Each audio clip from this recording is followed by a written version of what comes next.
Hi, I hope you're enjoying today's webinar. I wanted to take some time to talk with you a little bit more about how we freeze people in time.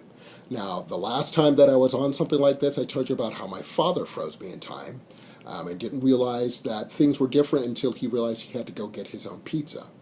Well, to demonstrate that I love my parents equally, I'm now going to rat out my mother. You see, she froze me in time too, and it had to do with whether or not I'd be home for Thanksgiving. My freshman year in college, my roommate invited me to spend Thanksgiving with his family. His family every year went out to Utah to a ski lodge where they had a timeshare and they would ski over the Thanksgiving weekend. And he invited me to come along with him. So I checked with my mom. I called my mom and I said, hey, I've got this opportunity to go skiing, spend Thanksgiving with my roommate. What do you think? And she said, well, if that's kind of what you wanted to do. And I hear the wound and the pain in her voice, and being the loving son that I am, I said, yep, it is what I want to do. I'll see you at Christmas. So off to Utah I go. My mother, a few weeks later, calls my oldest brother, Stephen. He was living up here in Seattle at the time. She calls him the day before Thanksgiving, and she says, have you heard from your brother, Timothy? And my brother, Steve, goes, no, I haven't. She goes, well, he is supposed to be home for Thanksgiving. Thanksgiving is tomorrow.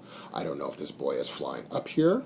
I don't know if he's going to be getting a ride. He hasn't said anything to me about this. When he walks through that door, I'm going to wring his little neck. And my brother, who is a therapist, listens to my mother, and his most empathetic voice says, Mom, Tim's not coming home for Thanksgiving. He told you that he's going to go skiing in Utah. He's probably there right now. Now, the next day is Thanksgiving. I talk to my mom and wish her happy Thanksgiving. She never lets on. This story happened 30 years ago. She has still never admitted to it. My father admitted a couple years ago, but my mom, it's as if it never happened.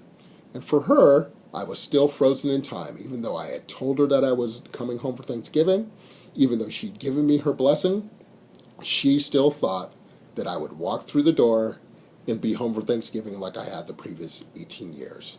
So it just goes to show that even though we have all the information that we think we need, we can still sometimes freeze people in time.